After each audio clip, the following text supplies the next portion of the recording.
Câmara, a Casa do Poder Legislativo. Bom, nós teremos uma nova rodada do ciclo de palestras da Escola Legislativa desta Câmara Municipal. Lembro que neste ano o tema escolhido é Desenvolvimento Regional, Educação e Sustentabilidade. Na última sexta, dia 19, o professor doutor Edson Querido, da Unital, Universidade de Taubaté, esteve falando sobre desenvolvimento e sustentabilidade, a crise ambiental global. Agradecemos a presença de todos e informamos, especialmente se houver aluno de instituição de ensino superior, que a Câmara pode emitir declaração para fins de horas complementares, vale não só para este ciclo, mas também para as sessões, audiências públicas e demais eventos realizados pela Câmara.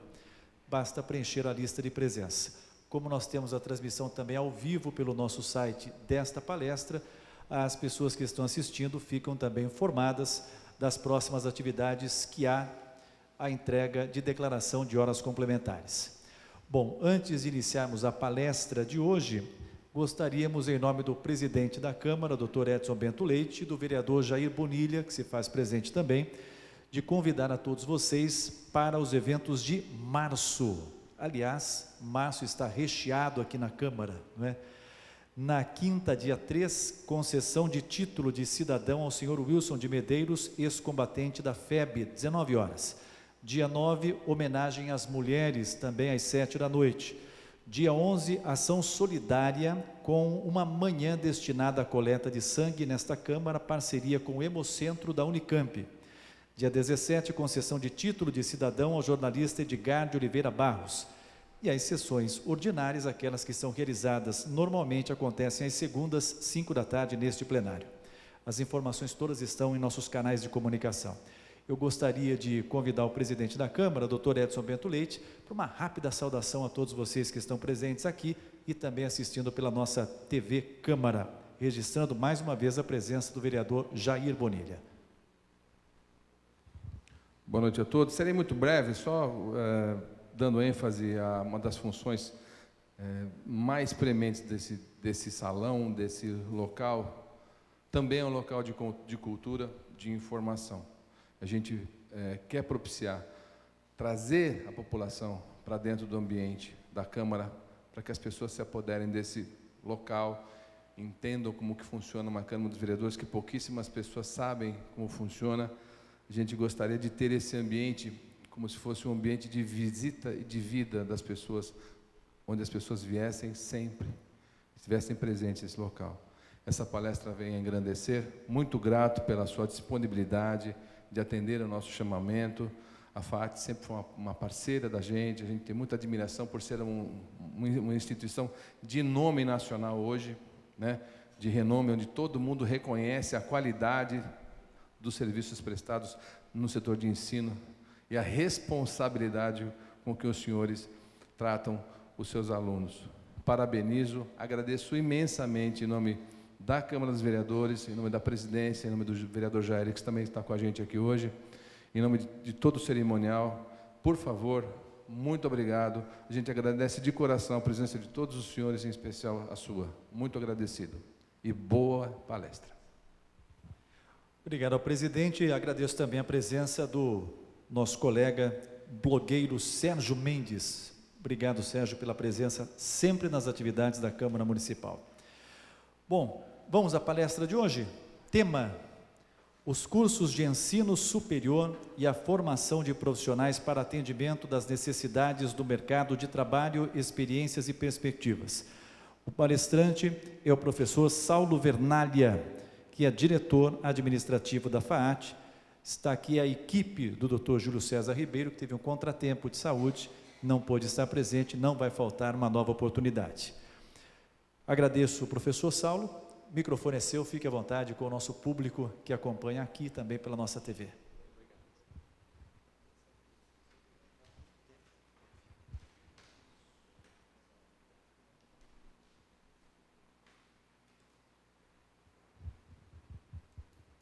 Boa noite a todos.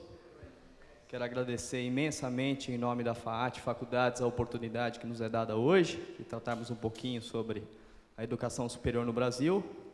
E um agradecimento especial ao Dr. Edson, em nome de quem agradeço também aos demais representantes do Legislativo presentes. Essa oportunidade, realmente, o Dr. Edson destacou a parceria com a Câmara Municipal, e para a instituição é uma honra poder estar aqui hoje tratando desse tema tão importante. Antes de entrar no tema das perspectivas, mais especificamente, eu gostaria de abordar alguns dados históricos que são embasados nos levantamentos extraídos do Censo da Educação Superior. Anualmente, todas as instituições de ensino superior brasileiras enviam ao Ministério da Educação, através de um formulário próprio, todos os dados referentes a seu corpo discente, docente e administrativo. Esses dados envolvem não só especificamente quantidade, mas também abordam qualitativamente o corpo discente, o corpo docente, por exemplo, questão de qualidade dos professores, titulação, dedicação que é oferecida nas instituições universitárias. A partir desse levantamento, para a gente fazer essa contextualização prévia, eu trouxe alguns dados bastante interessantes sobre a evolução do ensino superior, mais concentrado nos últimos 13 anos. Né? Por que esse recorte dos últimos 13 anos? Os últimos 13 anos são aqueles de maior abertura no ensino superior. Quando eu digo abertura creio que muitos de vocês se lembram que antes dos anos 2000, geralmente quando alguém buscava se graduar, ou ia para uma universidade pública, ou ia para uma privada que a gente chama hoje de tradicional. Quais são as particulares tradicional? As PUCs, o Mackenzie, né?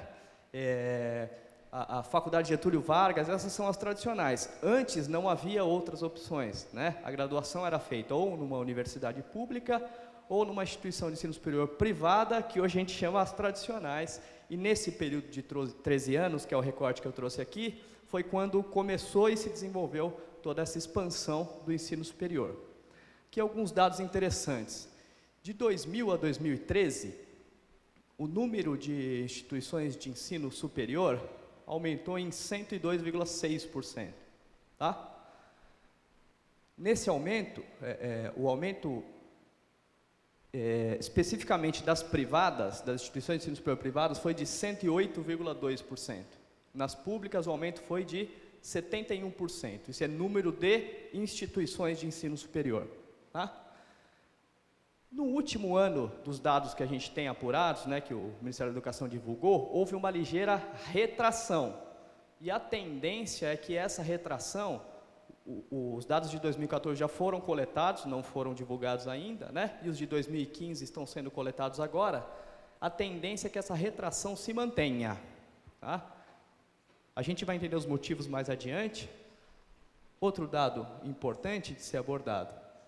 A gente estava tratando do número de instituições de ensino superior. Aqui, vamos tratar do número de matrículas em cursos presenciais. Quais são os cursos presenciais? São os tradicionais, né, em que o aluno é obrigado a frequentar as fileiras de sala de aula. Tá? De 2000 a 2013, aumento de 129% no número de matrículas. Certo?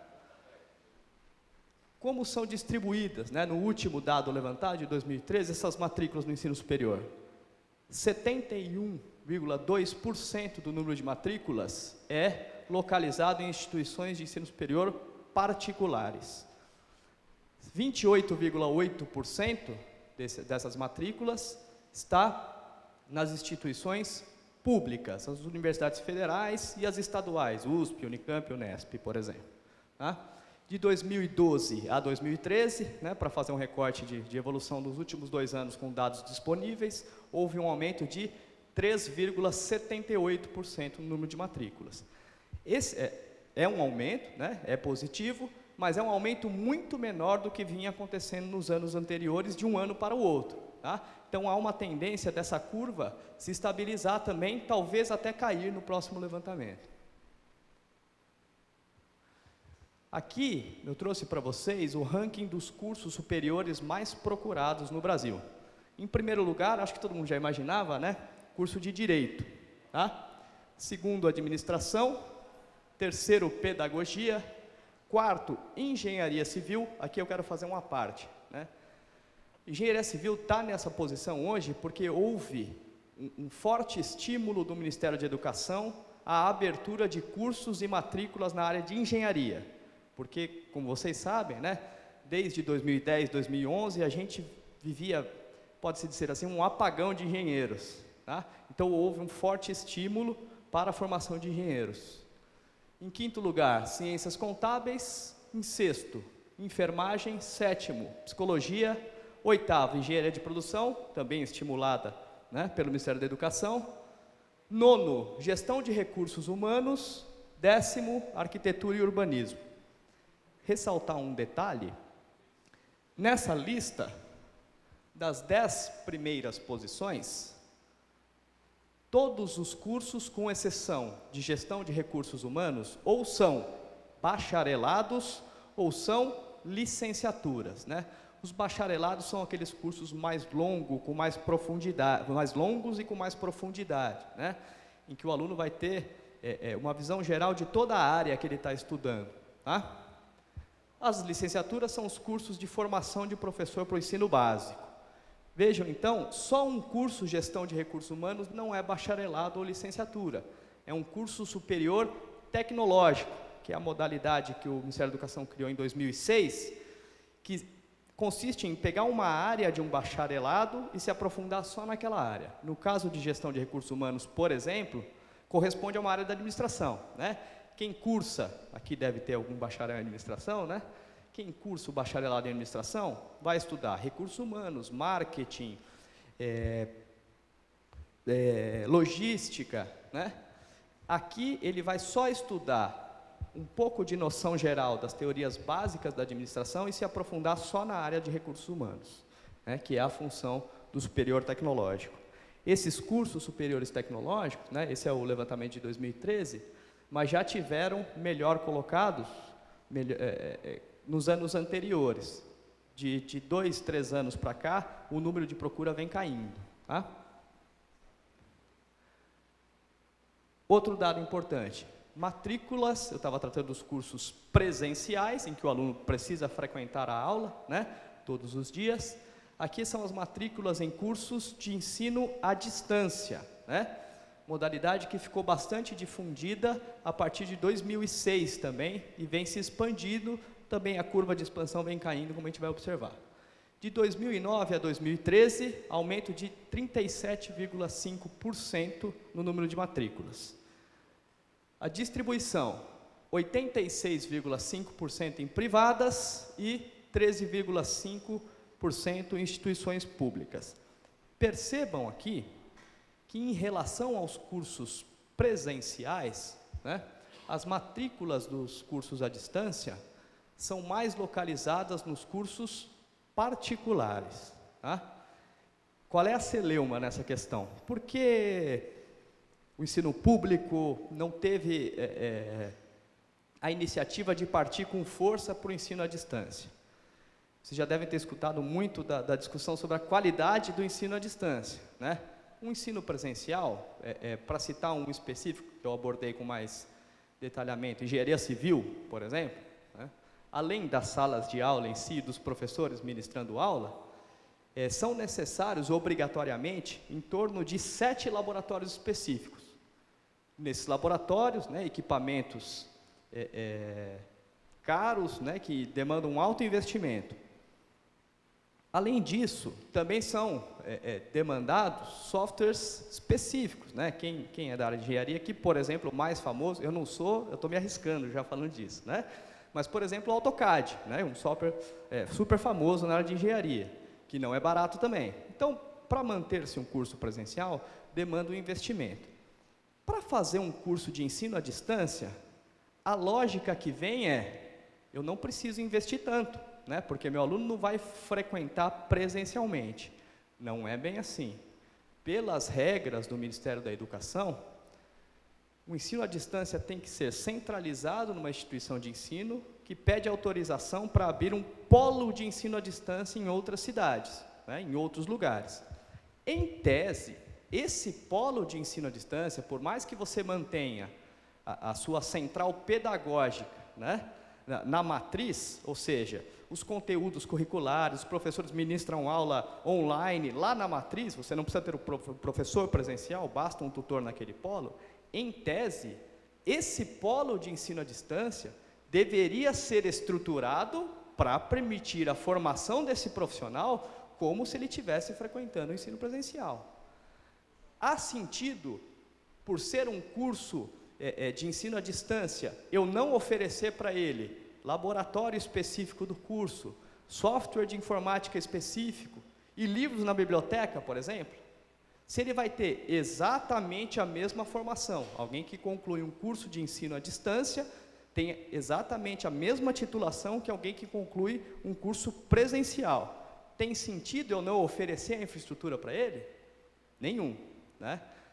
Só que, devido à forte expansão, o Ministério da Educação perdeu um pouquinho o controle desses polos, né? Vocês devem conhecer alguns polos de ensino à distância, né? Em perdendo esse controle, proliferou bastante, né?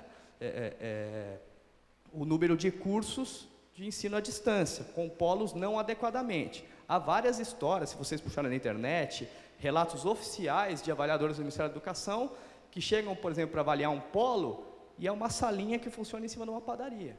Uma salinha com 3 computadores lá, e os alunos frequentam a aula como se fosse um curso presencial, terão um diploma registrado e válido como um aluno presencial. Tá? Então, as privadas, vou usar uma palavra forte, mas abusaram um pouquinho do direito de abrir o curso de ensino à distância. As públicas, por serem, obviamente, né, controladas pelo próprio Ministério da Educação, não vão fazer isso, né? Elas têm o freio da qualidade, elas precisam oferecer um curso à distância com qualidade. Geralmente um curso à distância oferecido por uma universidade pública, ainda mais em âmbito federal, né, ele é provido, esse polo, de toda a infraestrutura que teria num campus. Tá? De 2012 para 2013, o aumento no número de matrículas no curso de ensino à distância foi 3,59%. É um aumento, mas também, se a gente for pegar a curva ano a ano do aumento no número de matrículas, menor do que nos anos anteriores. Tá? Os cursos de ensino à distância mais procurados. Primeiro, pedagogia. Segundo, administração. Terceiro, serviço social. Quarto, de novo ali, gestão de recursos humanos. Quinto, ciências contábeis. Olhando aqui, a gente consegue observar algum curso que demande muita infraestrutura laboratorial? Softwares e máquinas, etc. São cursos que a gente chamava antigamente de cuspigis, né? É o professor ministrando aula lá, né, o aluno prestando atenção. Nesse caso, é mais produtivo você fazer o ensino à distância, porque você não precisa investir tanto num polo de apoio presencial, com laboratórios tecnológicos caros, né? Basta você ter no polo a infraestrutura mínima necessária, que é o acesso para o aluno assistir às aulas, isso é obrigatório, e uma biblioteca com toda a bibliografia do curso, isso é exigido também. A biblioteca é requisito obrigatório. Tá?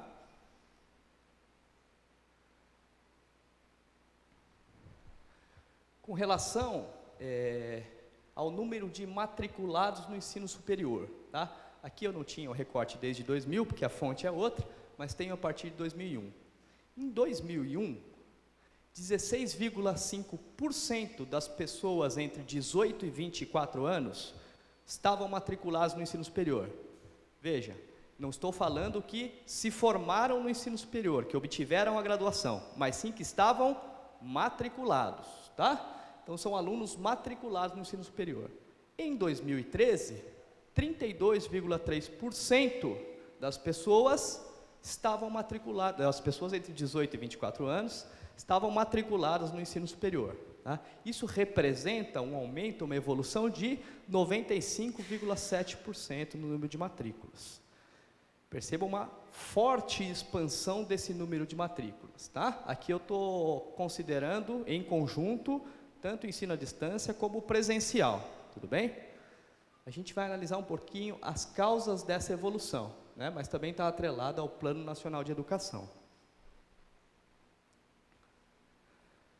Agora o número de graduados, pessoas com formação em nível superior, tá? O recorte aqui são pessoas com 25 anos ou mais. Em 2001, apenas 7,3% das pessoas com 25 anos ou mais eram graduadas, né? Ostentavam o título de graduado em algum curso de ensino superior, independentemente da modalidade, bacharelado, licenciatura ou superior tecnológico. Em 2013, na mesma faixa etária, 12,6% das pessoas desse recorte tinham o título de graduação, de graduado no ensino superior, tá? A evolução aqui é de 72,6%, ok? Não é um número muito satisfatório, todo mundo concorda, né? Mas a evolução não é nada desprezível também, né? É até louvável termos conseguido essa evolução, muito em função da expansão do ensino superior nesses últimos 13 anos. O Plano Nacional de Educação, que patinou, lutou, mas foi aprovado agora, né, no Congresso, recentemente, prevê uma meta muito clara, específica e que não deixa dúvidas, né?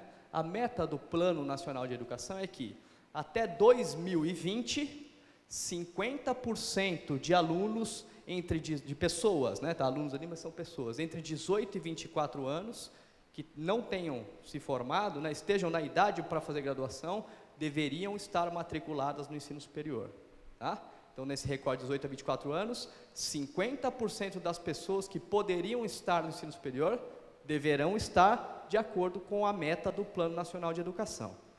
Fazendo uma projeção com base naquela curva que eu mostrei de evolução para vocês dos últimos 13 anos, a gente não chegaria, mantendo essa expansão, nesse número, mas chegaria muito perto, tá?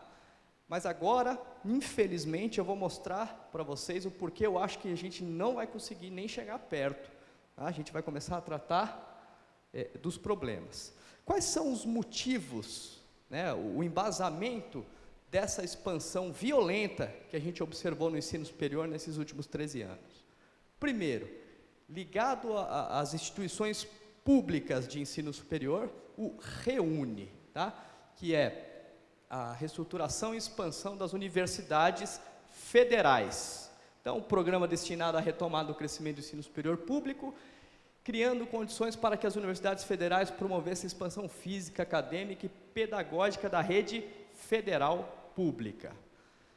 Aqui, vocês devem ter acompanhado um monte de notícias sobre o REUNE. De fato, o governo federal despejou muito dinheiro nesse projeto, tá? A rede federal se expandiu muito.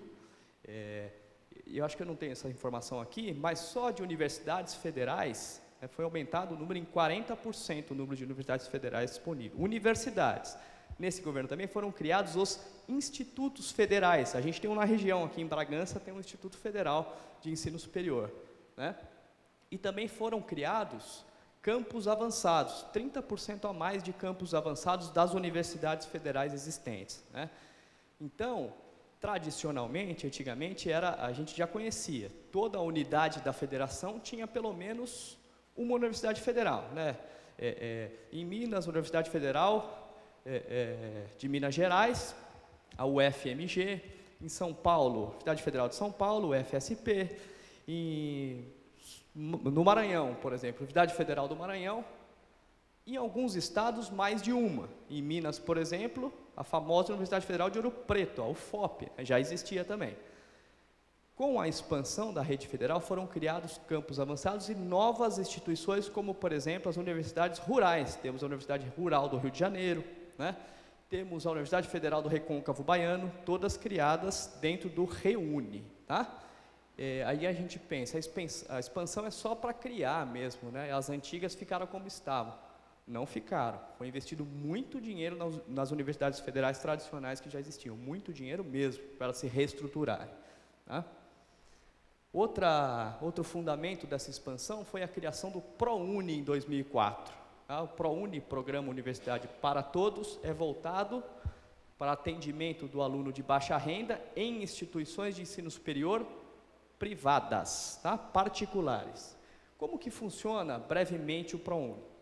O ProUni não é financiamento, é uma bolsa. O aluno que é contemplado com o ProUni não paga ou vai pagar apenas 50% da mensalidade. Esse programa recebeu e ainda recebe críticas. Eu não vou fazer uma análise, não estou fazendo uma análise política, eu juro para vocês, estou fazendo uma análise técnica, tá? Por ser supostamente assistencialista, né? Como vocês sabem, eu sou da FAAT e a gente tem o ProUni. A gente não tem a bolsa, a meia bolsa de 50%, mas a gente tem a bolsa integral. A nossa instituição faz uma seleção muito séria, recolhe todos os documentos para comprovar a carência do aluno, né? E o ProUni só pode concorrer à bolsa quem tem uma nota mínima no Enem, para começar a concorrer. Não quer dizer que se ele atingir aquela nota, ele vai ser contemplado com a bolsa. Quer dizer que se ele atingir aquela nota e respeitar os requisitos socioeconômicos, aí ele vai ter direito a concorrer a uma bolsa com outros alunos na mesma condição. Para vocês terem uma ideia, o nosso curso mais concorrido, na época que o ProUni foi criado, era o curso de administração. Nós somos uma instituição privada, mas que mantém ainda o vestibular tradicional, um ingresso por ano com vestibular de verdade, né? O aluno vai, vocês já devem conhecer mais ou menos a faixa, né? Vai, faz a prova, bonitinho, uma vez por ano, né? Nossa concorrência para a administração era de 4 candidatos por vaga, nessa época em que o ProUni foi criado, tá? A primeira vez que oferecemos o ProUni para a administração, a concorrência chegou a 18 candidatos por vaga, tá? Aí você pensa, mas são alunos oriundos do ensino médio. 80% dos alunos da FAAT, do ensino médio não, do ensino médio público, perdão. 80% dos alunos da FAAT normalmente já são oriundos do ensino médio público, né? Isso é bom ficar claro, tá? Então, a gente recebe pelo ProUni, com uma concorrência maior, porque são menos vagas, né? A gente é obrigado a oferecer uma vaga a cada 10 disponíveis regulares, a gente oferece uma para o ProUni. Com uma concorrência grande, alunos que vêm do ensino médio, mas que tiveram que passar por uma seleção muito mais forte, muito mais pesada, tá? Então, na FAAT, pelo menos, posso dizer com segurança, todos os alunos ProUni da instituição, 70%, 80% deles sempre estão no terço superior de desempenho das salas de aula, das turmas que a gente tem lá. Tá? Então, o programa aqui, efetivamente, pelo menos no nosso caso, funciona mesmo. Tá? Funciona mesmo. E também posso atestar, eu estou na FAAT há 10 anos, né? 10 anos não, 9 anos e 11 meses, faço no mês que vem 10 anos. Posso atestar que mudou a configuração do perfil social do aluno da instituição. Efetivamente, alunos que não teriam condições de ingressar e de permanecer no ensino superior, hoje podem ingressar e permanecer no ensino superior. Tá? Isso não é um elogio nem uma crítica, eu estou analisando com base na experiência que a gente tem na nossa instituição. Tudo bem? O FIES. O FIES, ele teve 2 momentos históricos, né? Teve o FIES, que funcionou até 2010, e o FIES, aliás, 3 momentos históricos, o FIES a partir de 2010 e o FIES a partir do ano passado, que foi um terror, vou explicar por quê. O FIES, até 2010, o FIES é um programa de financiamento, né? Então, o aluno que é contemplado com o benefício do FIES, ele vai estudar, certo? Vai pegar uma parte da parcela da mensalidade dele, vai reservar, não vai pagar nesse momento, depois de formado ele começa a pagar para o governo federal, ok? Em suaves prestações, suaves mesmo. Atualmente a regra é a seguinte, um aluno, ele tem o dobro do período do curso, do tempo regular de curso, mais 1 ano. Vamos supor o curso de Direito, duração mínima, 5 anos, ele tem 11 anos para pagar, tá? Então fica bastante compensador. Até o ano passado, os juros eram de 3,2% ao ano. Isso significa o quê? Na verdade, se você considerar a inflação, a dívida dele diminuía, né? Porque a inflação nunca chegou a ser tão baixa de 3,2% ao ano. Então, a dívida dele diminuía a longo prazo. Então, era muito estimulante, né? O FIES, até 2010, ele era um programa que concedia alguns financiamentos, ele tinha limitações de número de vagas. A partir de 2010, o governo federal, o Plano Nacional de Educação já estava tramitando, mas não tinha sido aprovado, na ânsia de querer antecipar o cumprimento de metas, mesmo sem o plano aprovado, liberou o FIES. Quando eu falo liberou, liberou mesmo. Claro, manteve os requisitos socioeconômicos para que o aluno pudesse aderir ao financiamento, mas preenchendo os requisitos, o aluno optava quanto ele queria financiar da mensalidade. Ele podia chegar lá e falar assim, na inscrição dele, né? Eu quero não pagar nada, eu quero pagar tudo depois de formado, 100% de financiamento. Se ele se enquadrasse no requisito socioeconômico, podia.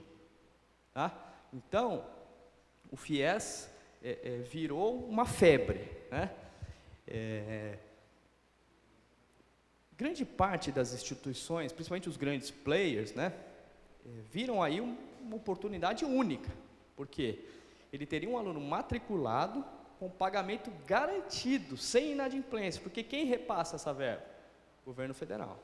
Tá?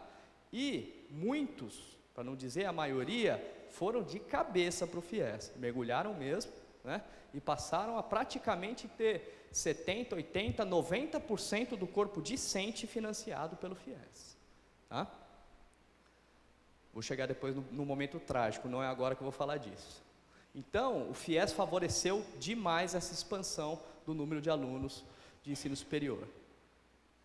Outro fundamento dessa expansão é a profissionalização, né? Com a abertura em 2000 para que instituições de ensino superior privadas pudessem, entre aspas, explorar o negócio da educação, né? Muitas começaram a atuar, empresas, algumas faculdades não tradicionais, mas que já funcionavam e já eram sólidas, viram aí a oportunidade e cresceram muito, né? Acho que todo mundo conhece aqui mais ou menos o caso da Anhanguera, por exemplo, né? Capitaneada pelo famoso professor Carbonari, né? O professor Carbonari, inclusive, dava aula aqui na USF, né? Foi professor da USF, aqui em Bragança Paulista, na Universidade de São Francisco. Ele tinha a Anhanguera lá em Valinhos, já trabalhava lá e fez um trabalho excelente dentro das regras que lhe foram possibilitadas, né? Criou uma rede gigantesca de faculdades. Tá? A profissionalização teve a questão da expansão do número de alunos, o crescimento do ensino superior, teve uma contraindicação aí, né? Às vezes, instituições pequenas, né? Quase foi o caso da FAAT, né? Quem conhece a história da FAAT sabe que a FAAT quase entrou nessa, né? Mas quase foi o caso da FAAT. Instituições pequenas, né, ligadas à cidade, com poucos alunos, grande parte delas deixou de existir. Ou foi comprada, ou faliu mesmo, parou, teve que encerrar suas atividades. Porque esse crescimento exigia, inevitavelmente, que o corpo gestor da instituição conhecesse do assunto, não só do assunto educação. Muitas instituições dessas que sumiram, que faliram, eram excelentes instituições de ensino superior no quesito pedagógico, mas no quesito de gestão não adiantava. Então, se uma instituição de ensino superior não fosse muito bem gerida a partir de 2000, fatalmente, ou deixou de existir, ou foi comprada por um grande player ou por outra instituição, né? A partir desse momento, de 2000 em diante, não permitia-se mais a gestão por um educador que não era ligado à gestão, que não tinha familiaridade com gestão. Ele podia até não ser formado, mas ele precisava entender de gestão, né? Cada vez mais as questões atreladas, a instituição de ensino superior, vocês devem presumir, né, o maior investimento que ela faz é em folha de pagamento, né, porque ela tem um corpo docente gigantesco para ministrar todas as aulas, né? Um corpo gestor que não se atentasse, que se ela pagasse qualquer salário para o professor, não fizesse um plano de carreira muito bem estruturado, ela ia falir, porque dependendo do plano de carreira, a partir daí passavam-se 2, 3 anos, ela estava pagando para funcionar, né? Recente também, vocês estão vendo o que está acontecendo na USP, né? Aliás, não só na USP, né? Na USP, na Unicamp e na Unesp. O repasse que o governo estadual faz para eles não cobre a folha de pagamento. Não cobra a folha de pagamento deles.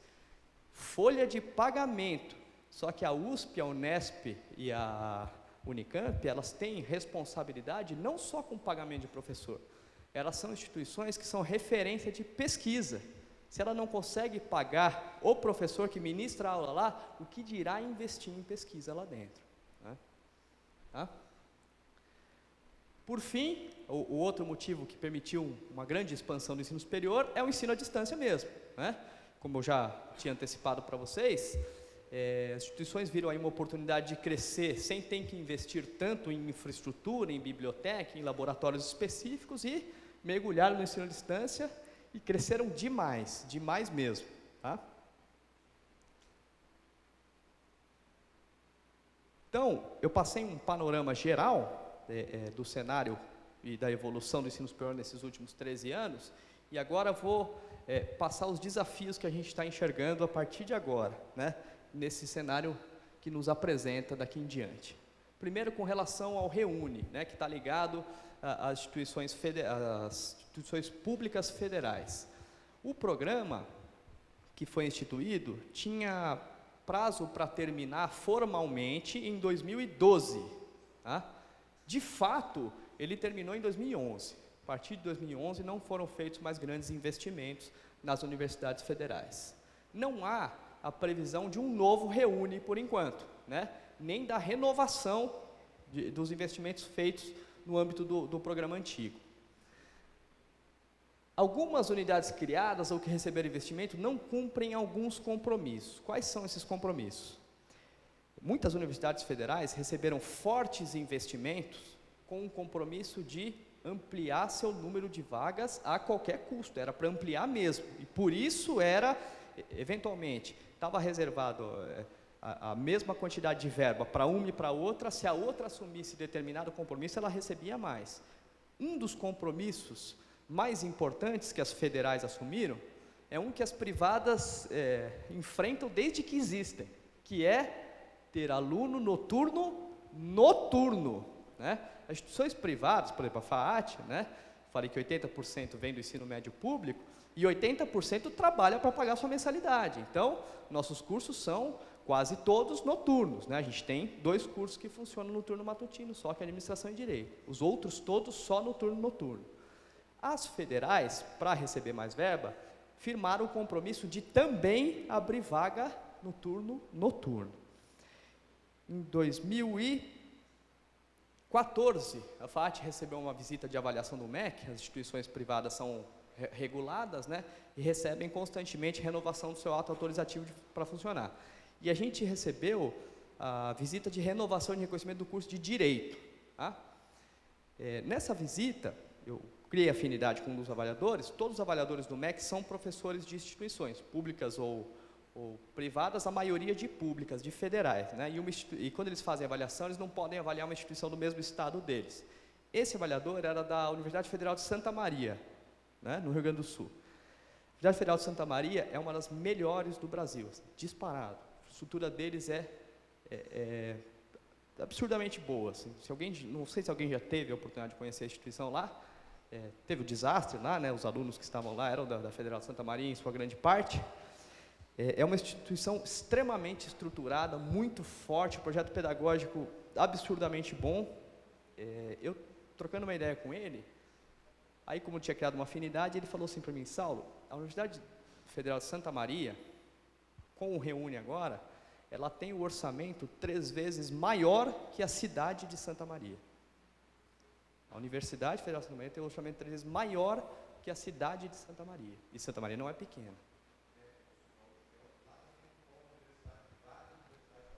Várias. E isso é interessante. Até, posso fazer uma parte? Aqui houve um movimento para trazer um campus da Federal do ABC para cá. E a FAAT estava na comitiva que foi pedir ao ministro isso, porque para as privadas é interessante. Tem gente que pensa, mas vai vir, vai concorrer. Pública não concorre com particular, né? A origem dos alunos é outra, não é a mesma origem, né? E para as privadas acaba criando um cluster, e é importante para as privadas ter uma pública. No fim não veio, acabou vindo do Instituto Federal para Bragança. Desculpa a parte. E aí ele me explicou a questão do orçamento de Santa Maria, e lá ele disse o seguinte: a gente tem esse orçamento e assumiu o compromisso de abrir vagas noturnas, né, para cursos de graduação. ele era da equipe de gestão do reitor da Universidade Federal de Santa Maria. Ele era um engenheiro, estava avaliando direito, porque ele tinha feito graduação em direito só para assumir essa função. Tem 5 anos para orientar o reitor dele lá. Ele estava me explicando que os próprios professores das universidades federais não querem o curso noturno. Eles não aceitam, né? Isso não é da gestão da universidade, é do próprio corpo docente que não gosta e não quer essas vagas noturnas. Sabe por quê? Porque são alunos que não se dedicam integralmente ao estudo, né? Tá mudando esse perfil, agora com as cotas também está mudando, mas a realidade de uma universidade federal de ponta era o aluno que chega às 8 da manhã, 9 da manhã na faculdade e vai embora 9 da noite. Ele passa o dia estudando, mesmo quando não é aula integral, né? Ele vai lá, ele vai pesquisar, vai para o laboratório, fica na biblioteca, vai para o laboratório de informática, ele não sai da universidade. E o noturno não tem. Os alunos que vão concorrer às vagas noturnas são, geralmente, alunos que trabalham, né? E eles têm uma forte resistência, né? Aí ele estava me explicando isso, esse compromisso é difícil de cumprir pela própria resistência interna da universidade, né? E muitas universidades que assumiram esse compromisso ainda não conseguiram cumpri-lo, né? Então, essas vagas não cresceram o quanto poderiam crescer nas universidades federais por causa da ausência de cumprimento desse compromisso. O sistema de gestão, acho que eu não preciso me alongar muito aqui, né, de universidade federal, ele é obsoleto, né, ele é burocrático, obsoleto, muitas vezes, como é uma instituição pública, a gestão é mais difícil, né, porque para eu assumir um cargo de gestão na universidade pública, primeiro, preciso ser um professor concursado para estar lá, né? Segundo, eu preciso ganhar uma eleição interna para assumir um cargo de gestão numa universidade. Eleição, eu não estou falando de alguém que vai cuidar do futuro do município, eu estou falando de alguém que vai gerir uma universidade, né, que tem uma unidade, tem orçamento, etc. Se alguém é eleito para fazer a gestão de uma universidade, necessariamente não quer dizer que ele seja o mais preparado para gerir, né? Então, as universidades têm esse problema e são departamentos, uma decisão de investimento muito importante, o reitor não pode falar, vai comprar e pronto, né? Faz uma congregação entre todos os departamentos, representantes vêm, tem que colocar em votação para tomar uma decisão de investimento mais pesado, por exemplo, né? O corpo técnico-administrativo inchado, a Universidade Federal tem um plano de carreira complicado, né? E o que acontece muitas vezes? O professor de carreira da Universidade Federal, o plano de carreira dele estabelece o seguinte: para ele progredir na carreira, o requisito mais importante é pesquisa, não é ele ministrar aulas, né? Pesquisa, como que conta essa pesquisa? Ele tem que publicar artigos, publicar livros, publicar capítulos de livros, né? O nome dele ser referenciado nos sistemas de periódicos e de publicações, aí ele ganha mais pontos no plano de carreira para progredir. O que menos ele ganha ponto no plano de carreira, vocês imaginam o que é? Aula na graduação. A aula na pós dá mais ponto do que aula na graduação. Então, claro, há pessoas que são apaixonadas por dar aula, isso é uma opção do professor, mas na questão de progressão é assim que funciona. Então, a maioria, pensando na progressão, claro que há um mínimo de aulas que ele é obrigado, né, mas só dá um mínimo de aulas. Se eu não tiver enganado, depois eu preciso apurar esse número, não é certeza que seja exatamente isso, mas é muito próximo disso. Um professor, quando entra numa universidade federal, ele tem o regime de dedicação exclusivo, né? 40 horas semanais ele é obrigado a se dedicar à instituição. Dessas 40, só 10 horas ministrando aula na graduação, tá? É o mínimo que ele é obrigado e a maioria só exerce o mínimo, tá? Como a maioria só exerce o mínimo e a instituição federal precisa funcionar, precisa ter suas aulas de graduação, ela precisa de um corpo docente extenso, grande, né? E isso é oneroso, tá? O ProUni não tem novidades. Até agora, pelo menos, o governo federal sinaliza que manterá o programa como prioridade, né? e que não vai diminuí-lo de qualquer forma. Por enquanto, são esses os sinais que o governo vem dando. Ele mexeu, a gente vai falar no FIES, e mexeu também, vocês acompanharam, no Pronatec, diminuiu bastante o Pronatec, né, que não afetou tanto nós, porque ele é ligado ao ensino técnico, né, não ao ensino superior, o técnico é nível médio. O FIES, aqui é aqueles momentos históricos que eu tinha abordado com vocês. De 99 a 2009, 564 mil alunos foram financiados pelo FIES. Então, ele tinha aquela limitação de vagas. Tá? No total, tá? A evolução de 99 a 2009, no total, 564 mil alunos. Depois mudou o FIES. Lembra que eu falei que liberou? De 2010 a 2014, quase 2 milhões de alunos assinaram contrato de FIES com o governo federal. Tá? Só em 2014, mais do que o período inteiro de 99 a 2009, muito mais, 50% a mais, 732 mil contratos de FIES. Eis que chega 2015, né? Logo após a eleição, com a crise já anunciada, agora instalada em 2015, né? Foi feito um corte enorme no FIES. 2015 inteiro, 313 mil contratos de FIES, menos 57,2% em relação a 2014. Tá?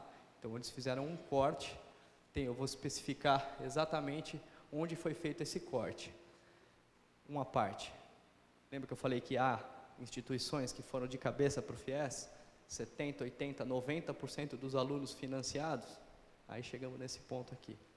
Todo ano ela ingressava com 70%, 80%, 90% dos alunos fazendo contrato de FIES. Aí, de uma hora para outra, mais de 50% foi reduzido esse número. Né? Então, ela usava o FIES como instrumento de captação, em campanha de marketing, etc.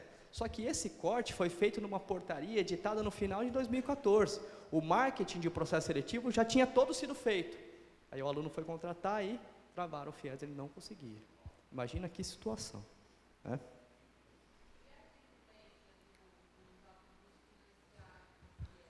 Antes,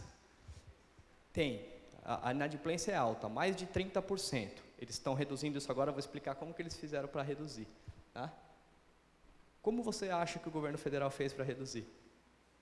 A senhora tem alguma ideia? Imagina quem vai pagar essa conta. Oi? Ela obrigou, a partir de 2015, todas as instituições de ensino superior particulares a aderirem a um fundo que é para suportar a inadimplência do FIES. Tá?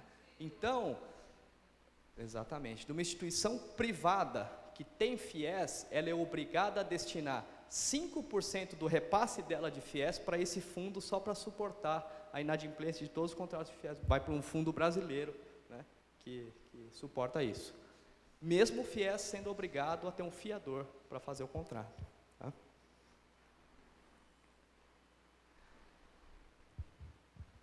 Então, em 2015, as modificações que mais afetaram as instituições. Primeiro, eles limitaram o valor de reajuste de mensalidade. Né? Mas como que funciona o reajuste de mensalidade numa instituição de ensino? Existe uma lei federal, 9.070, de 1999, que estipula o seguinte: a instituição pode reajustar o quanto ela quiser, desde que ela justifique o porquê reajustou naquele determinado percentual. Como que se faz justificativo? Vou voltar ao exemplo da engenharia. Imagine que vocês são mantenedores de uma instituição de ensino superior e implantaram um curso de engenharia civil. Primeiro ano, só disciplina teórica. Tem investimento em laboratório? Não, dá para manter uma mensalidade mais razoável. Segundo ano, laboratório de física e química, já é um investimento. Terceiro ano, laboratório de topografia, né? Esses investimentos, você é obrigado a planilhar e documentar o porquê você aumentou com base no seu investimento, dividido pelo número de alunos que você tem matriculado ou a perspectiva de alunos que você venha a ter. Tá? Então, isso está expressamente definido na lei federal. Se você justificar o porquê do aumento, você pode fazer esse reajuste. No FIES, aí o absurdo jurídico o jurídico, quem é jurista aqui, né, doutor Hugo? O absurdo jurídico do MEC. O MEC adora fazer isso. Ele vem por uma portaria e fala o seguinte: a instituição, para participar do FIES, só pode reajustar a mensalidade no limite máximo da inflação. Mas eu estou implantando 18 laboratórios agora, não interessa. Aqui, ó, a portaria está te limitando. Uma portaria confrontando uma lei federal. Isso virou mais de uma centena de ação judicial para tentar reverter, e reverteu isso depois. Só que até reverter, passaram-se alguns meses, né? Então o prejuízo, o estrago já tinha sido feito. Tá? Outro ponto. Por que eles colocaram isso? Né? Porque essa trava também tem um motivo. Havia muita instituição que não honestamente fazia o seguinte: minha mensalidade é R$500. Como eu vou financiar o aluno pelo FIES, eu boto 900. E ele pega 100% de financiamento, ele não vai pagar nada mesmo, e o governo federal me paga 900. Mas eles levantaram e estão indo atrás de todas as instituições que fizeram isso, e essa trava veio na esteira desse, vamos chamar de golpe. Atrasos nos repasses. Não obstante eles terem mudado toda a sistemática, eles ficaram o FIES, o repasse do FIES funciona assim: instituição de ensino superior adere, então ela tem lá X alunos.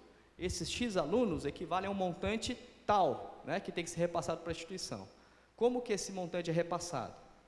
Através de créditos de abatimento do recolhimento de INSS, e se eu tenho mais créditos do que o valor que eu tenho para recolher de tributos a título de INSS, eu recebo efetivamente dinheiro do governo federal. O governo federal ficou de janeiro a março sem repassar um centavo para nenhuma instituição.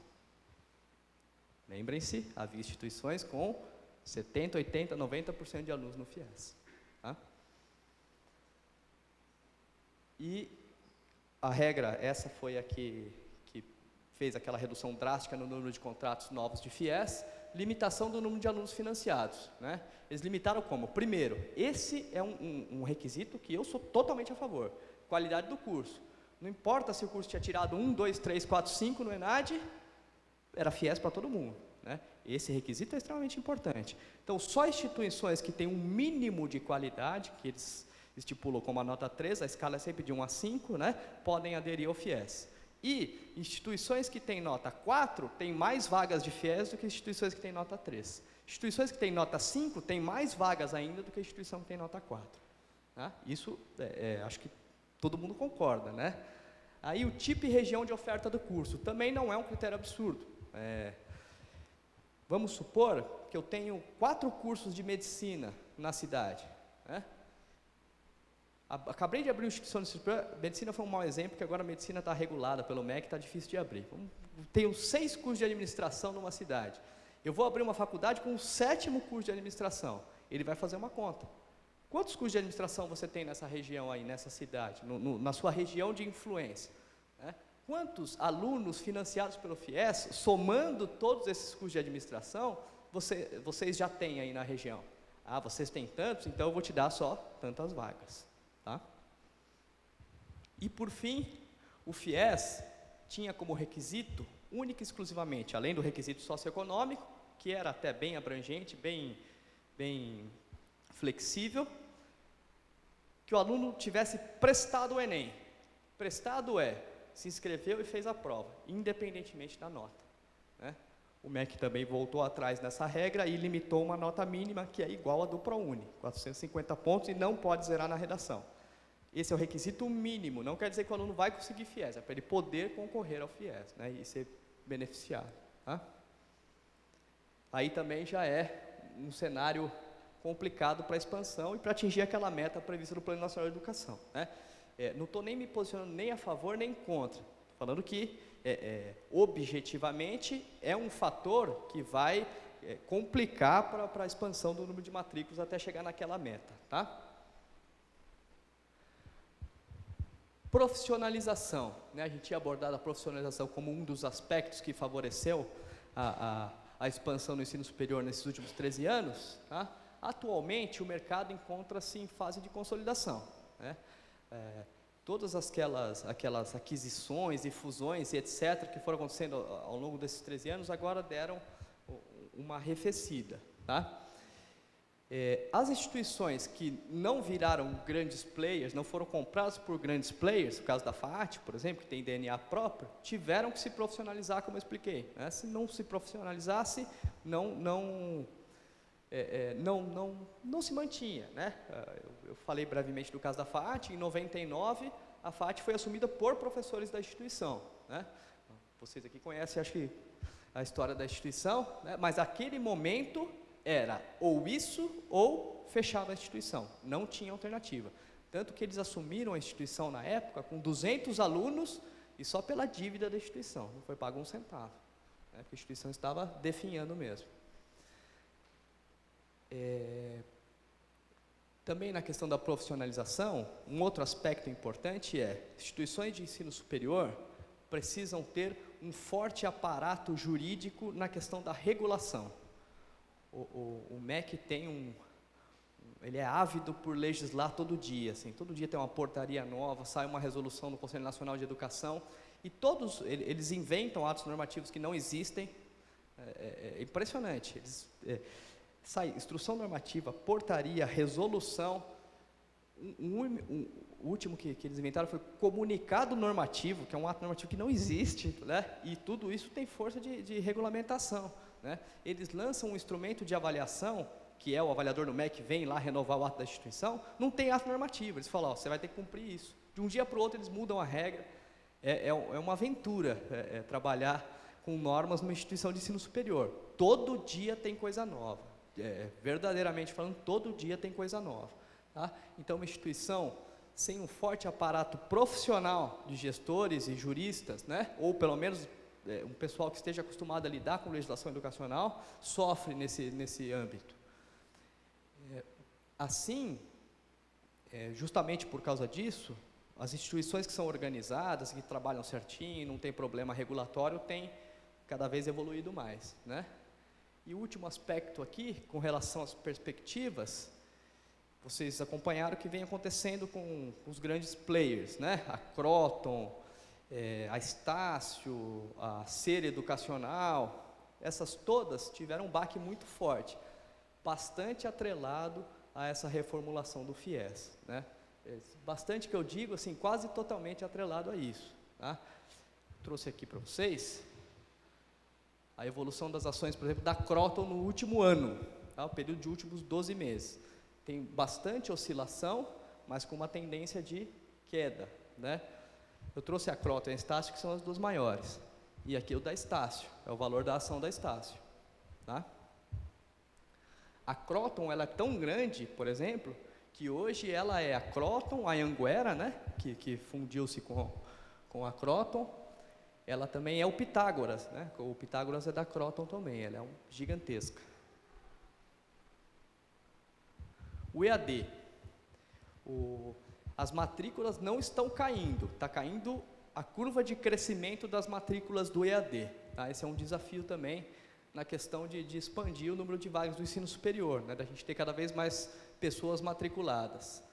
O ensino à distância também padece com uma taxa de desistência muito alta.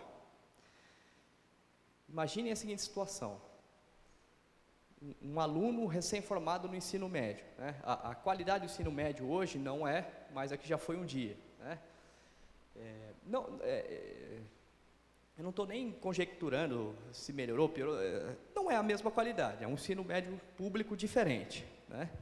Então, um aluno ele vai para a faculdade formado, no caso da FAAT, né, que 80% dos alunos vêm do ensino médio público, vai para a faculdade formado no ensino médio público atual, que é oferecido, e vai lá, senta na cadeira e vai ter suas aulas em nível superior. Toma um baque, é diferente, mais rígido, normalmente ele sente esse baque. A gente tem programas de nivelamento, né, tem programas que dão suporte para o aluno, para ele aprender a como estudar, como se conduzir, como se organizar para cursar o ensino superior. Tem um professor que está, mais de um professor, claro, mas pode dizer, um professor que está 3h40 todas as noites com ele lá, né? Ele está sentado, está com o suporte de um campus estruturado, com uma sala, com data show, com laboratórios específicos, laboratórios de informática, biblioteca, toda uma infraestrutura à disposição, tá? Esse aluno ainda larga o curso por vezes, né? Esse aluno ainda reprova por vezes. Agora imagina um jovem egresso do ensino médio, 17, 18 anos, sai do nosso ensino médio público atual, matricula-se no ensino à distância e vai estudar sozinho em casa. tá? Ele vai ter o suporte do professor do outro lado, né? Mas grande parte do EAD não é um suporte real time, é um suporte gravado, ele pode voltar a assistir quantas vezes. Mas se ele tem uma dúvida específica que não corresponde à da maioria, que o professor já vai ter contemplado, ele não vai solucionar, vai ter que estudar por conta. É o princípio do EAD. O EAD favorece a autonomia do aluno. Mas o nosso perfil de aluno, eu ministro aulas, eu sei, ele não vai estudar por conta. Se ele não entender, ele não vai entender e pronto, né? Isso é evidente, ele está lá na casa dele. Se a gente estabelece para ele que toda noite ele vai passar 3 horas e 40, né, recebendo lá no processo de ensino-aprendizagem, é o padrão formal. Se ele não submeter a isso, ele não vai ser aprovado por questão de frequência numa instituição presencial. Agora imaginem no ensino à distância. Se eu não tenho esse suporte todo de um campus, de um professor o tempo inteiro lá comigo, em tese eu teria que me dedicar muito mais na minha casa, sozinho na frente do computador ou no polo, né? Eu teria que estudar talvez o dobro do que eu permanecer estudando, né, nesse processo de ensino-aprendizagem, talvez o dobro do tempo do que no ensino presencial. Sinceramente, será que um jovem egresso de ensino médio, do nosso ensino médio público, tem essa disciplina? Ele tem esse rigor de estudar e de correr atrás? É muito pouco provável, né? Por isso que as taxas de evasão do EAD são altas, né? Porque a gente tem sim cursos sérios de ensino à distância. E num curso sério, um aluno que não se dedica, ele larga, ele não vai para frente, ele reprova, tá? Tem alguns cursos que não são tão sérios, aí o aluno vai fazendo, faz as provas, vai levando, né? Mas a taxa de desistência é muito alta mesmo. De uma pública, o curso é puxadíssimo. Imagina um curso de ensino à distância de Universidade Federal. Ele é muito puxado mesmo, né? O aluno, se não se dedicar, não vai para frente. Reprova mesmo e acaba largando o curso, tá? Aqui é um outro entrave para o ensino à distância, na questão da expansão, que está sendo discutido agora no Conselho Nacional de Educação, o novo marco regulatório do ensino à distância, né? A gente ainda vive sob a égide do marco regulatório de 2006 e agora eles vão renovar o marco regulatório. Baseado naquele acontecimento da expansão desenfreada, né? Na qual proliferaram muitos polos de ensino à distância, sem qualidade, sem uma infraestrutura mínima, sem biblioteca, né? O Ministério da Educação, através do Conselho, vai dar uma apertada nesses polos, né? Vai instituir avaliações com uma frequência maior, tá? E vai apertar as regras do polo. Não é para ser um polo como deveria ser mesmo desde a intenção inicial, tá? Então esse é um desafio importante para o ensino à distância e, consequentemente, para a questão da expansão do ensino superior no Brasil. Diante desse cenário, né, para a gente abordar no final, para caminhar para o encerramento, quais são as perspectivas, então, né? A gente observou que de 2000 a 2013, usufruímos e nos beneficiamos de uma forte expansão, né? Pessoas efetivamente que não teriam oportunidade foram às instituições de ensino superior, foram estudar, se matricularam, muitas com algum auxílio governamental, um financiamento, uma bolsa, e isso, até o REUNE, que ampliou as vagas das universidades federais, e isso possibilitou efetivamente, né, um aumento muito grande no número de alunos matriculados no ensino superior e no número de graduados, né, de pessoas que terminavam o ensino superior, tá? E agora, com esse cenário novo, o FIES mais restrito, né, o REUNE terminado formalmente em 2012, o EAD com esses problemas que vem enfrentando, quais são as perspectivas, né, que a gente tem aqui para continuar essa expansão? Primeiro, toda instituição de ensino superior vai ter que se acostumar, né? Essa é uma tendência, regulação acentuada, né? Cada vez mais vão ser cobrados os requisitos de qualidade de uma instituição de ensino superior. Quem pode acompanhar um pouquinho mais de perto, conhece a legislação dos SINAIS, que é o Sistema Nacional de Avaliação do Ensino Superior. O sistema hoje é repleto de instrumentos de avaliação, tá? O principal deles, todo mundo conhece, é o ENAD, né? Mas a partir deles, uma série de indicador de qualidade é gerado, né, para medir a qualidade das instituições de ensino superior, tanto de curso, como de corpo docente, como de infraestrutura e como das instituições como um todo. Então, a tendência é regulação ficar cada vez mais apertada. Segundo, acirramento da competição. As grandes instituições privadas aí estão num momento mais complicado, né? Mas elas têm economia de escala, têm gestão profissional, isso passa, elas vão superar.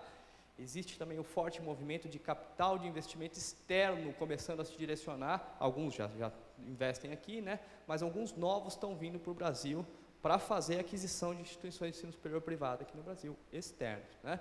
Então, a tendência é o acirramento dessa competição no âmbito privado. Uma outra tendência é a revisão das licenciaturas.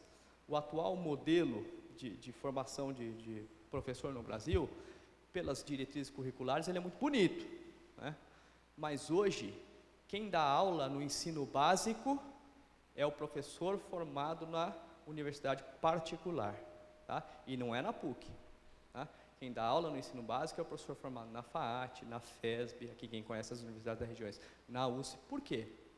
Porque o aluno, né, o professor não tem a valorização suficiente, alguns municípios mudam, né, de um lugar para o outro muda um pouquinho, mas geralmente o professor não é valorizado. Então, um aluno que entra numa universidade federal, por exemplo, para cursar licenciatura, se forma, ele não vai dar aula no ensino básico. Ele recebeu uma qualidade de ensino diferenciada, ele é um aluno forte, ele poderia vir a ser um excelente professor, mas, por exemplo, um licenciado em matemática numa federal, ou vai seguir carreira acadêmica, ou vai trabalhar com estatística em banco, vai trabalhar em área financeira.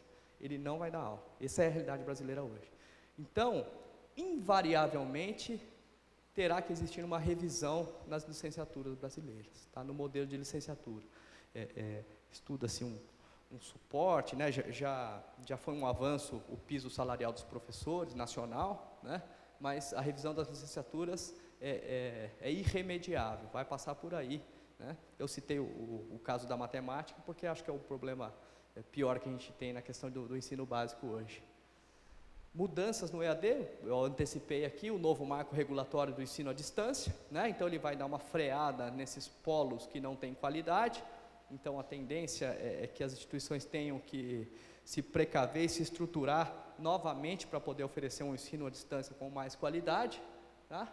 E uma tendência que vem se confirmando cada vez mais é alteração na metodologia de ensino-aprendizagem, porque a gente tem um desafio que é o maior de todos, né? O nosso novo perfil de aluno. Quando a gente está ministrando aula, lá está 3, 4, 5 anos ministrando aula, você vai sentindo nessa mudança, você vai falando, caramba, você não está vindo cada vez mais fraco, não presta atenção, não consegue se concentrar, não fica 15 minutos na carteira parada, não fica 10, não fica 5.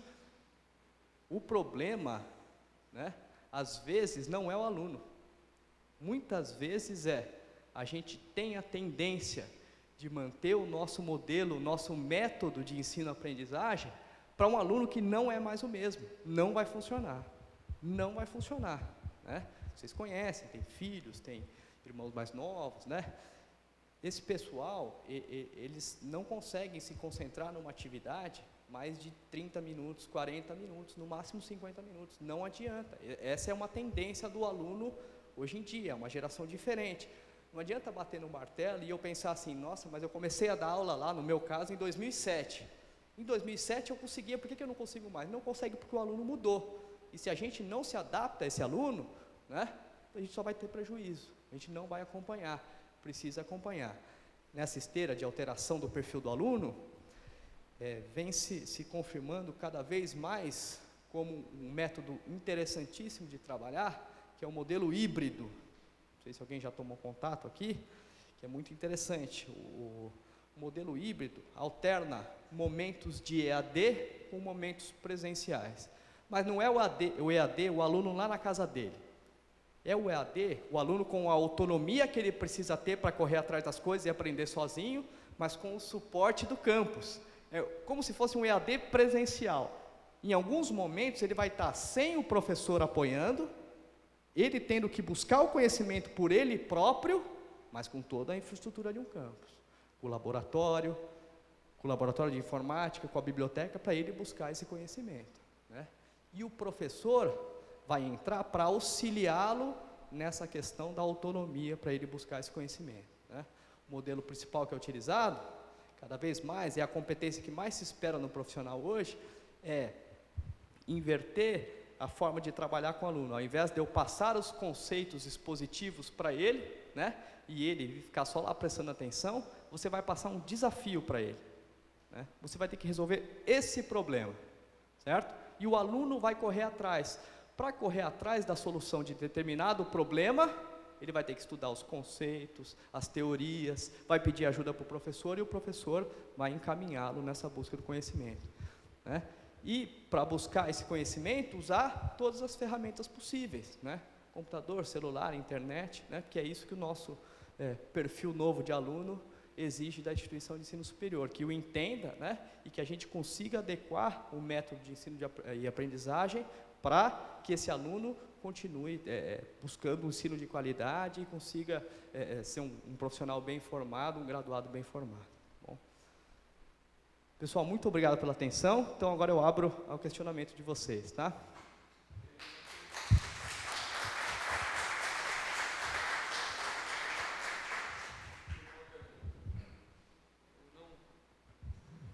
Eu vi que na explanação que o senhor nos fez, muito rica, nos cursos, dos 10 maiores cursos, não encontrei medicina, né? Eu não vi medicina. E também não vi nessa explanação algum comentário sobre as cotas. Por exemplo, eu tenho uma ideia sobre as cotas, que o aluno que chega lá na universidade por cotas, e ele já não foi preparado pelo Estado, vamos dizer assim, para que ele consiga atingir um nível razoável na universidade, eu acredito que esse aluno, ele não vai se graduar. Ele não vai conseguir chegar ao fim, com raras exceções, né? Então, eu queria saber por que o curso de medicina ele não está entre os 10, né? E em que posição talvez ele estivesse, e porque nós temos aqui os médicos cubanos que a Argentina despachou, né? Então, eu queria um comentário nessa área do professor Saulo e saber dessa parte das cotas raciais. Certo, obrigado pela pergunta. Não está entre os 10, mas é o 17º. Aquela tabela está pequenininha, tá? Ele é o 17º curso com o maior número de matrículas no Brasil, presenciais, tá? 17º.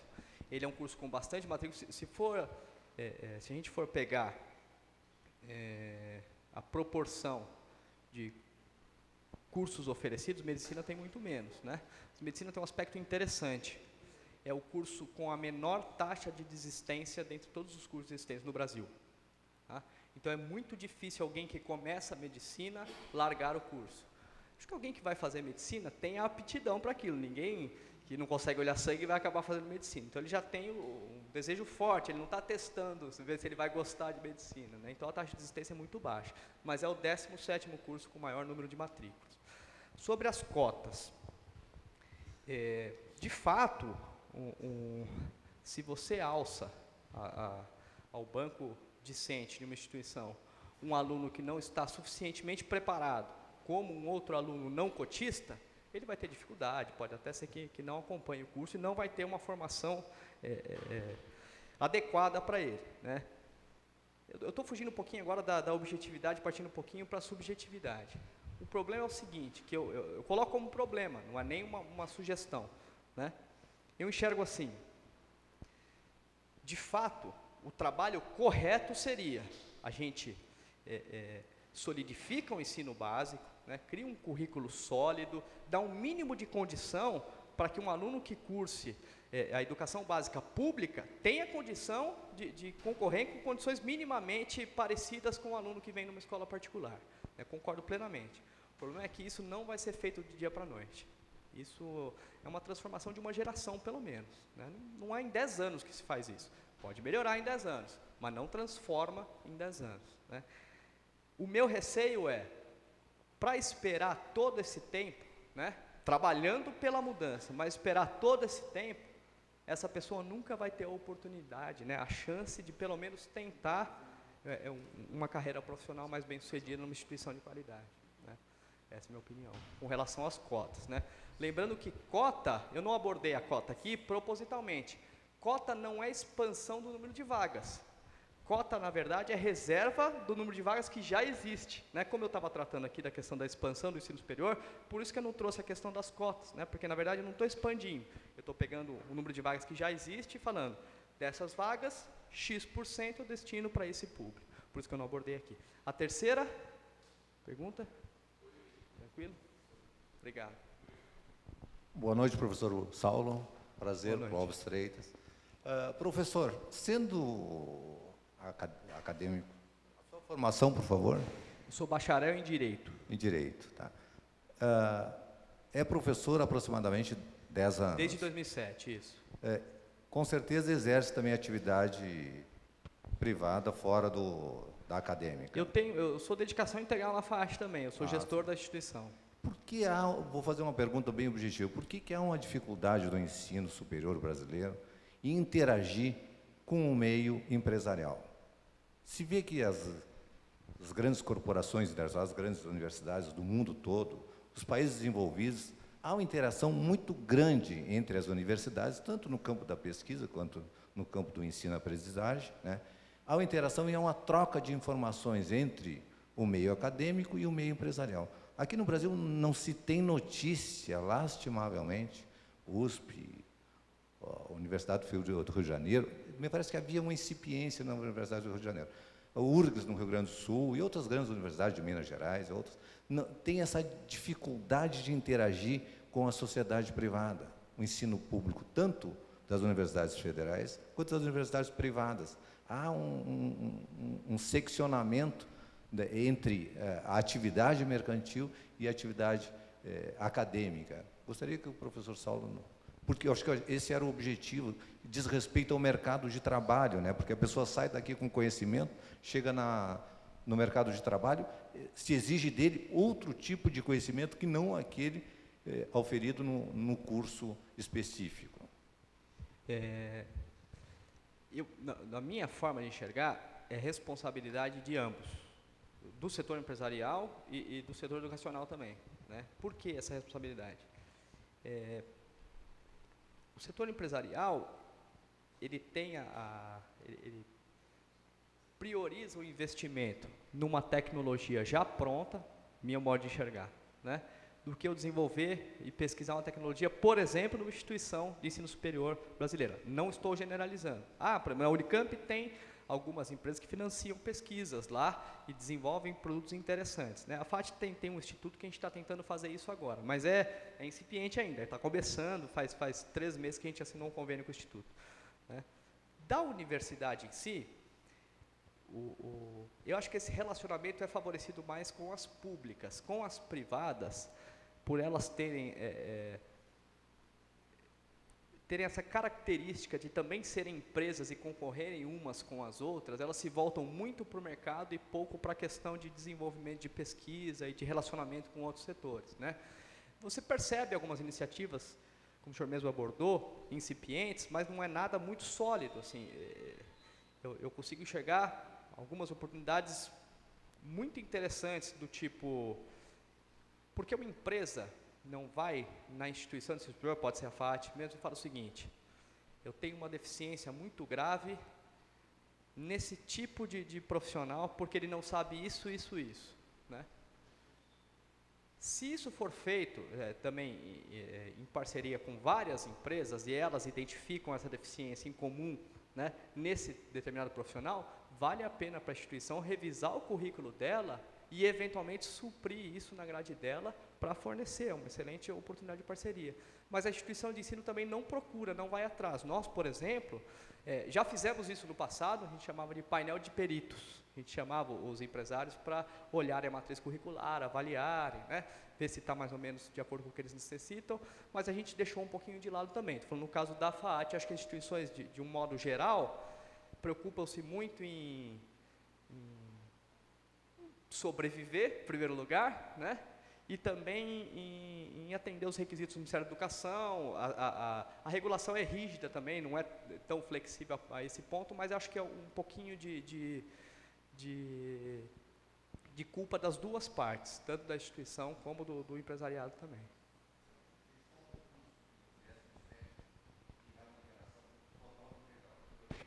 Eu ia falar isso. Medicina foge a essa regra, né? Ou a universidade tem um hospital funcionando lá, ou ela tem um convênio integral em que os alunos usufruem do hospital quase que integralmente. Na área da saúde é mais comum, né? Até enfermagem, fisioterapia, nutrição, isso acontece bastante, né? Na área empresarial, eu acho que há um pouquinho dessa culpa recíproca. Pegando esse mote do nosso amigo Clóvis, eu me lembro que na minha época de faculdade, eu fiz faculdade de 65 a 70, na FEI, fiz engenharia mecânica. No primeiro ano, era tudo um céu de brigadeiro. Estudava-se pouca coisa que ia para laboratório, outra coisa assim. No segundo ano, nós éramos obrigados a fazer mais 2 anos de Senai. Solda, torno, fresa, tinha laboratório de mecânica dos fluidos, tinha tudo que você pode imaginar. Praticamente o curso técnico inteiro. Nos 2 últimos anos, você era obrigado a fazer estágio nas indústrias. E entrava no chão de fábrica. E se não fizesse, não era graduado. Então, um engenheiro saía de lá, você jogava um engenheiro da FEI em qualquer empresa, ele se virava. Passado muito tempo, eu tive uma empresa na década de 90, eu precisei contratar engenheiros. E tinha um amigo meu, que tinha trabalhado na General Motors, era uma pessoa muito qualificada para fazer entrevistas e tal. Ele selecionou os 10 melhores depois de um anúncio. E eu fui entrevistar esse pessoal. Tive uma decepção, mas uma coisa assim que você não acredita. A formação dos caras, o sujeito não sabia pegar uma chave, o sujeito não sabia nada, absolutamente nada, nunca tinha botado a mão na graxa. Então, isso eu acho uma coisa que nós perdemos muito. Há bem pouco tempo, eu estive numa empresa onde eu fui o gestor de um grande projeto e havia uma máquina com um problema. Nem o pessoal da própria fábrica, que chegou todo de fraque, todo bonitinho, de guarda-pó branco, abriu lá um monte de computador, ligou na máquina, não soube resolver o problema. Porque não tinha vivência e não conhecia a mecânica, não conhecia o princípio de funcionamento do negócio. Então, eu acho que nesse ponto, foi aquilo que a medicina fez, que botou o sujeito dentro do hospital. Então, eu acho que numa situação dessa, cada profissional desse tem que estar dentro de uma empresa onde ele vai pôr a mão na massa, senão não vai servir para nada. Vai ficar 10 anos dando cabeçada até aprender a se fazer alguma coisa. Concordo plenamente. Para os cursos como engenharia, por exemplo, as diretrizes curriculares obrigam que o aluno frequente o estágio supervisionado, né? Porém, o estágio supervisionado, a quantidade de horas, a diretriz só estabelece a mínima, né? E essa mínima, grande parte das vezes, não é suficiente para que o futuro engenheiro tenha a prática do dia a dia, da prática profissional mesmo, para poder atuar, né? O engraçado é que grande parte das vezes, o profissional que menos tem prática vem da pública, porque a pública prioriza muito a teoria, né? Para a pública, o estudante é visto como um cara que precisa pesquisar, estudar e ficar na universidade, não é um cara que precisa ficar fora dali estagiando, né? A privada até tem mais contato com essa prática. Na questão de estar no chão de fábrica, o estágio curricular, ele é uma exigência formal, as instituições são obrigadas a cobrar isso do aluno, e o aluno precisa comprovar que fez o estágio, né? Que esteve na atividade, que frequentou. Tem um profissional engenheiro que convalida esse estágio, mas assim, não tem ninguém acompanhando para ver de fato o que ele está fazendo, né? É uma comprovação formal que a instituição recebe de um engenheiro que assinou aquela comprovação. Agora, se de fato ele foi para lá, entendeu o funcionamento, com a engenharia de produção, funcionamento da planta, passou por todas as fases de um processo produtivo, aí é uma comprovação formal, o engenheiro atestou que ele fez isso, né? Agora, para saber mesmo na prática, é mais complicado. Boa noite, professor Saulo.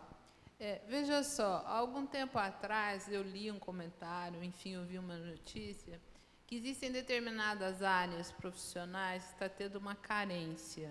Por exemplo, havia uma dificuldade grande nessa notícia que eu vi, em relação a ter geógrafos, matemáticos, inclusive uma carência de professores nessa área.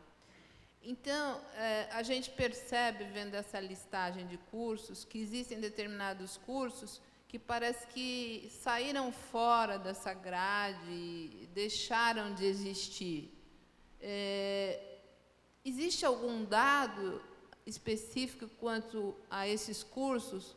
Quais são e por que, vamos dizer, eles se extinguiram? Por exemplo, na área de meteorologia, praticamente não existem profissionais mais nessas áreas, né? O que levou a essa carência? Não há o interesse dos alunos ou não é lucrativo para as instituições oferecerem esses cursos? As duas coisas. Por que as duas coisas? A gente viu ali que em torno de 72%, né, do número de matrículas se dá nas instituições privadas, né? Aqui o ranking dos cursos com maior número de matrículas. Nenhum dos que a senhora citou está aqui nessa lista, né? Uma instituição privada, invariavelmente, né, ela vai abrir o curso em que ela sabe que vai ter demanda. Ela não vai abrir um curso para ter na turma de primeiro ano 20 alunos. Não tem sentido, né? Porque a turma não se paga. Então, geógrafos, os meteorologistas são formados em cursos de, majoritariamente, instituições públicas, né? Quase, diria que, não vou falar que é impossível, mas é quase impossível achar um curso desse numa instituição particular. Parece que geografia, que eu tenho notícia, apenas acho que a Unesp é uma das poucas instituições que oferece, né? Isso. E, no entanto, é uma profissão básica, a área de meteorologia é uma profissão básica com esses eventos todos que a gente tem presenciado, né? E a Unesp é pública, a USP também oferece, é pública, né? Esses cursos, por não ter apelo, não ter procura, não ter demanda, efetivamente as privadas não abrem, né? É muito raro. Eu posso falar isso até com segurança, sem medo de parecer... mas você é de uma privada, você está confessando? Bom, a gente tem um curso, se vocês pesquisarem quantas instituições de ensino superior particulares, presenciais no Brasil, oferecem a licenciatura em matemática, vocês vão achar a FAAT mais meia dúzia por ali só. E a gente preserva porque a gente tem uma tradição na licenciatura na nossa faculdade, né? Desde o extinto normal superior, né? Passando por pedagogia, letras. Então, a gente ainda é uma instituição privada que tem 4 cursos de licenciatura: pedagogia, letras, artes visuais e matemática. E no caso de matemática, artes visuais também tem poucas. Mas matemática, se vocês procurarem uma instituição privada, particular, presencial que oferece matemática, é muito raro. A gente faz porque a gente tem um núcleo de licenciatura que a gente tem um apego pela licenciatura, a gente gosta da licenciatura, a gente faz questão de formar professores, né? Claro, é uma instituição privada, mas é uma instituição que, desde aquele momento que ela deu a virada, ela foi formada por professores só, né? Uma instituição que tem essa ligação com as licenciaturas, então a gente ainda consegue manter. Mas geografia, se a senhora for procurar, fazer uma pesquisa nos dados do censo superior, quantos cursos tem de geografia privados no Brasil? Quase nenhum. Então seria o caso, de repente, do governo investir, assim como ele investiu na engenharia de produção, que ele procurasse essa área e fizesse investimentos no sentido de dar um up na procura desses cursos também, Exatamente, né? exatamente. Como eu coloquei como tendência ali no último slide, que é a revisão das licenciaturas. Invariavelmente, a gente vai ficar sem professor no ensino básico. Se algo não for feito, né, a geografia entra nesse rol também, né? Mas eu estou partindo de um outro pressuposto, da matemática, né, do professor de matemática, é o mais elementar. A gente vai ficar sem professor de matemática. Hoje, quem dá aula de matemática, muitas vezes é um físico, não é um professor licenciado em matemática, né?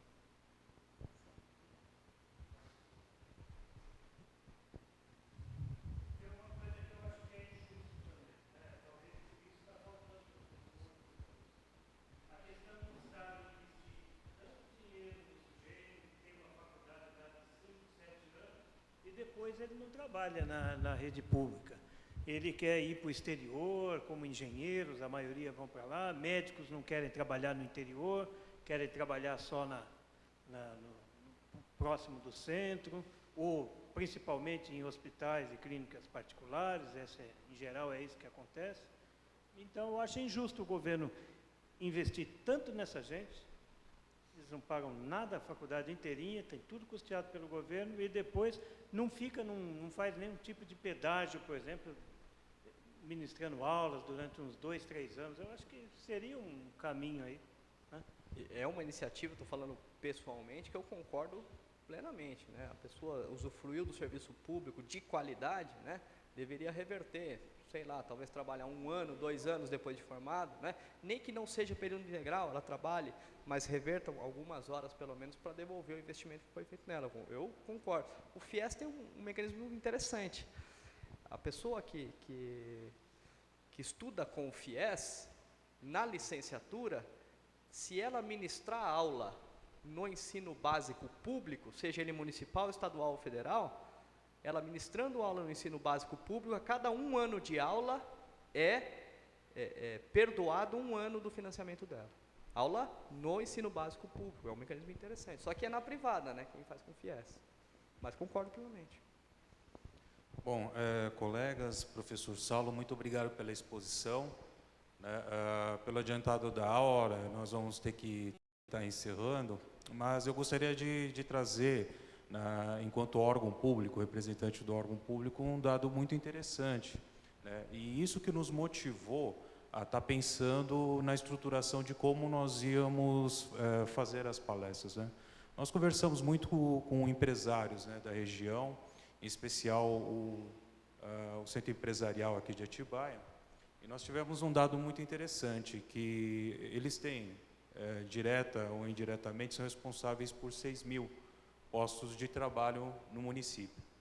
E olha só que interessante, numa reunião, né, com o representante do Centro Empresarial, ele me disse que eles não conseguem contratar 100% dessas pessoas aqui no município de Atibaia, e que isso gera um problema muito sério, porque você tem que cuidar de moradias para essas pessoas, você tem que cuidar de meio de transporte para essas pessoas e também de capacitação.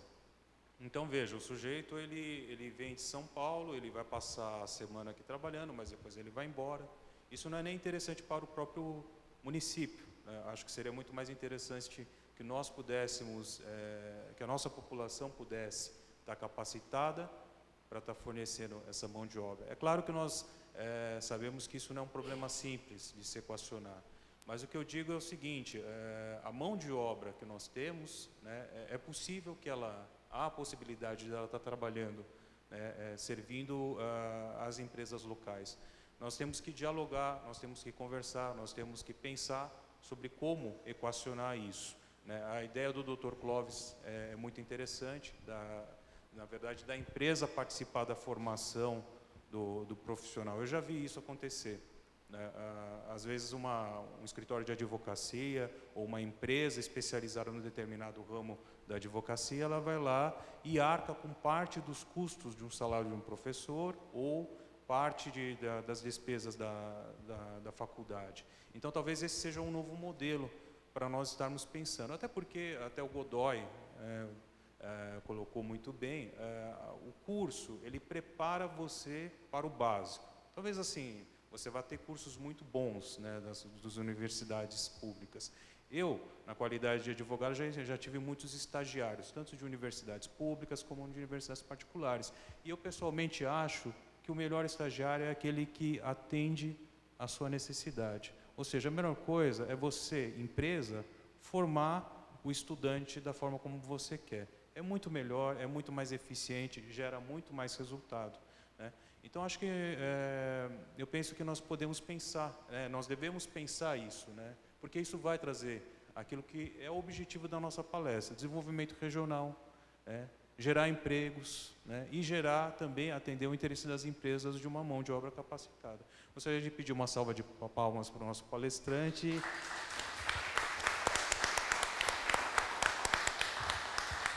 agradecer a instituição e o público presente e relembrá-los, então, que na quarta-feira próxima nós vamos estar encerrando o ciclo com mais uma apresentação. Nós vamos estar trazendo uma empresa multinacional italiana, justamente, que vai demandar mão de obra, né, representada pelo nosso querido Luiz Godoy, né, e também um mestre e doutor em Direito, Dr. Mair Godoy, autor de vários livros na área jurídica, né, tivemos o prazer de conhecê-lo, e ele vai falar um pouco sobre Eco Papers. O que é isso? São títulos ambientais, né, e que revertem recursos para o município. Olha que interessante. Então, o município vai preservar e, além disso, ele vai arrecadar com isso. Então, obrigado a todos, né, esperamos que Deus permita que estejamos aqui na próxima quarta-feira. Obrigado.